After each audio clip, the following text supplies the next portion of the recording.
Assalamualaikum warahmatullahi wabarakatuh. Alhamdulillah, selamat siang para sedulur-sedulur yang saya cintai.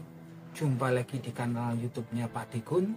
Oke para sedulur, beberapa waktu belakangan ini saya kok ngerasa gembira, ngerasa lega, ngerasa ada secerca harapan sedulur, ketika ada berita bahwasannya Ketua Umum PDI Perjuangan yaitu Ibu Hajah Megawati Soekarno Putri mengagendakan pertemuan ya dengan Presiden Indonesia yang terpilih yang baru yaitu Bapak Prabowo Subianto.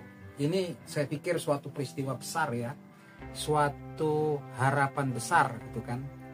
Pertemuan dua tokoh besar bangsa ini.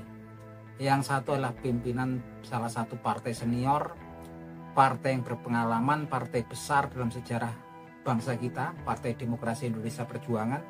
Yang satu presiden terpilih yaitu Prabowo Subianto, sekaligus dia ketua partai yang gak kalah besar pula yaitu Partai Gerindra. Yang dulu pada masa-masa dulu saya ini ngefan ya, saya terus terang ngefan. Saya itu kalau lihat Prabowo Subianto ini orangnya tegas, orangnya sepertinya karismatik. Dia juga Prabowo Subianto ini saya lihat memang mempunyai jiwa patriotisme yang kuat gitu kan. Komitmennya untuk demokrasi pun saya yakin kuat ya.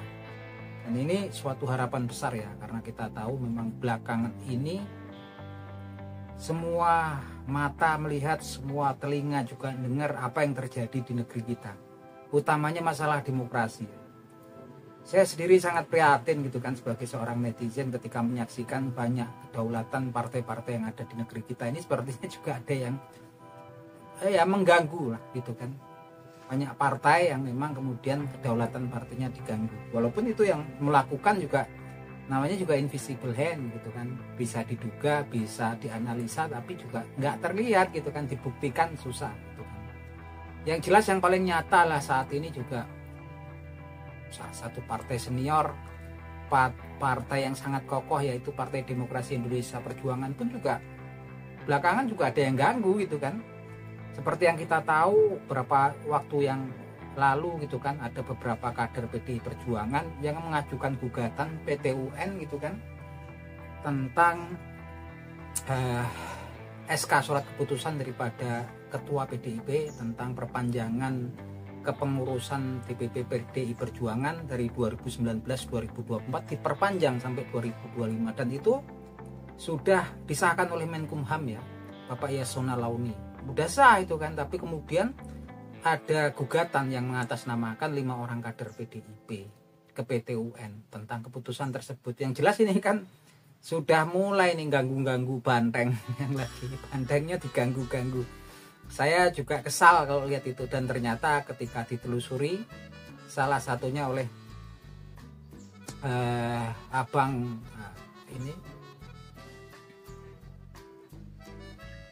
Roni Talampesi ya, teman-teman yang kita udah tahu kredibilitasnya.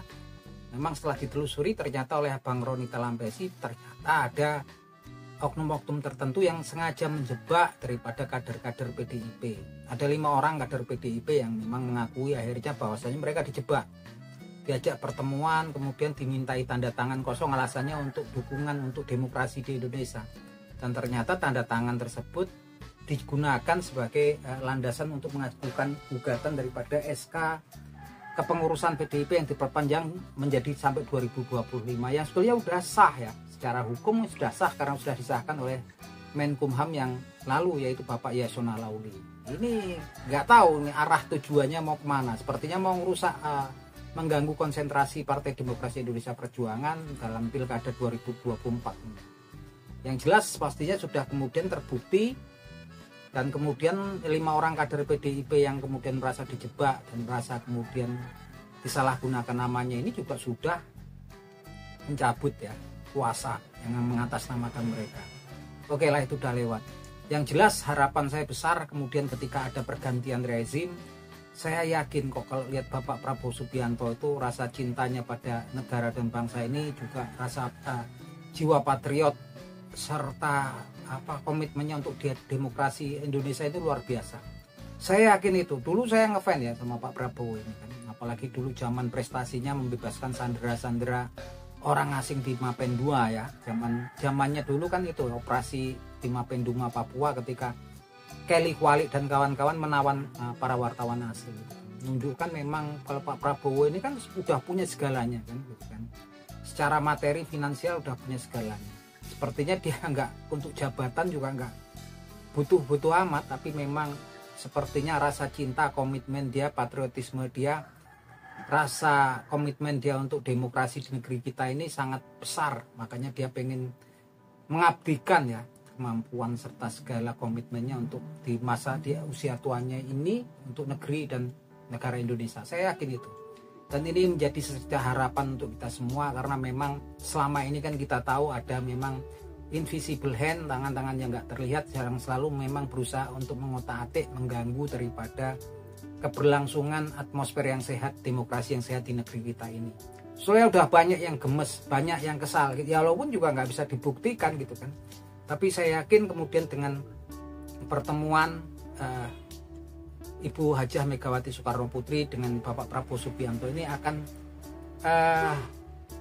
memberikan harapan untuk kita semua, untuk berjalan demokrasi, atmosfer demokrasi di negeri kita ini untuk di masa mendatang ya. Karena memang rejim yang lama tanggal 20 Oktober nanti, 20 Oktober 2024 nanti akan selesai.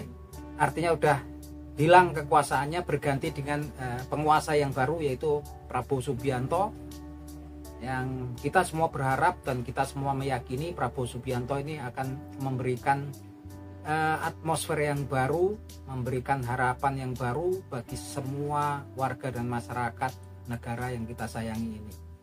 Dan saya yakin dengan bertemunya dua tokoh ini pastinya juga akan membuat pontang-panting, akan membuat kecemasan ya di pihak yang namanya invisible hand. Karena memang mereka ini kan ada, teman kita juga nggak tahu.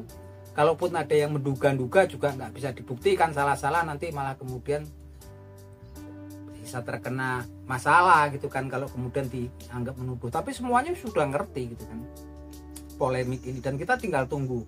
Saya pun sepertinya juga nggak sabar berdebar-debar. Saya yakin juga banyak kemudian insan-insan civil society yang memang menunggu-nunggu nih pelantikannya Bapak Prabowo Subianto 20 Oktober 2024. Kita tunggu kan.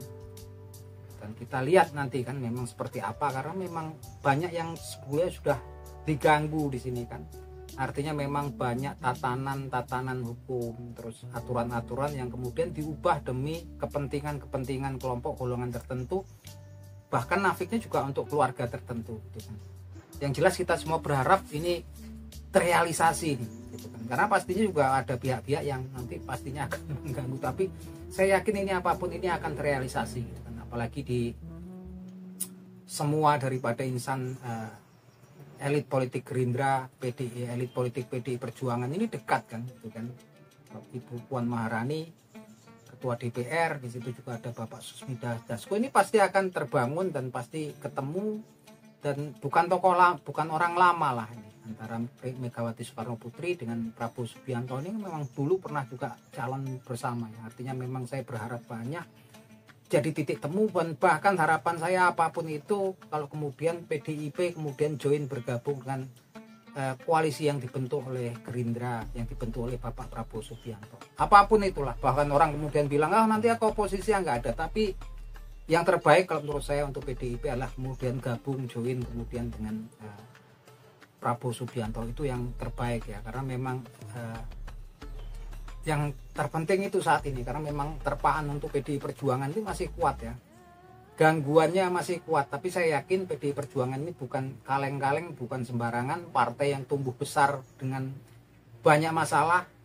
Lahirnya PDI Perjuangan sendiri memang dulu di era zaman rezim Orde Baru yang nggak bersahabat dengan PDI Perjuangan, sampai kemudian PDI ini kan pertamanya pecah jadi PDI versi Suryadi dan kemudian satu pihak PDI Perjuangan yang versinya Ibu Megawati Soekarno Putri. Apapun yang terjadi, bahkan ketika terjadi banyak korban ketika perebutan kantor DPP PDI Perjuangan Jakarta Pusat dulu kan, yang jelas banyak korban pun, tapi kemudian Ibu Megawati Soekarno Putri ini membuktikan bahwasanya PDI Perjuangan tetap eksis hingga saat ini pun, ketika memang seakan-akan PDIP ini kemudian dikucilkan, terisolasi dari partai-partai yang lain, tetap terbukti perolehan suara Partai Demokrasi Indonesia Perjuangan tetap nomor 1 ya, walaupun mungkin berkurang 16% Dan saya yakin PDI Perjuangan tetap eksis, tetap kemudian bisa bertahan dari hantaman-hantaman, terpaan yang memang dari pihak-pihak yang memang tidak menghendaki ya eksistensi daripada PDI Perjuangan. Salah, saya pikir orang-orang seperti itu. Salah pilih lawan, salah pilih salah pilih lawan. Kita menunggu semuanya. Dan memang saat ini kuncinya adalah Ibu Megawati Soekarno Putri ketemu dengan Bapak Prabowo Subianto, penguasa yang lama kemudian akan lengser diganti oleh penguasa yang baru, rejim baru, dan harapan kita semua tertuju kepada di pundak Bapak Prabowo Subianto. Oleh karena itu teman-teman, yuk kita semua doakan, kita semua berharap ini terrealisasi pertemuan Ibu Hajah Megawati Soekarno Putri dengan Bapak Prabowo Subianto, dan kita berharap semua terjadi koalisi ini justru bergabung. Nah, itu aja teman-teman obrolan kita. Salam seduluran dari Pak Digun.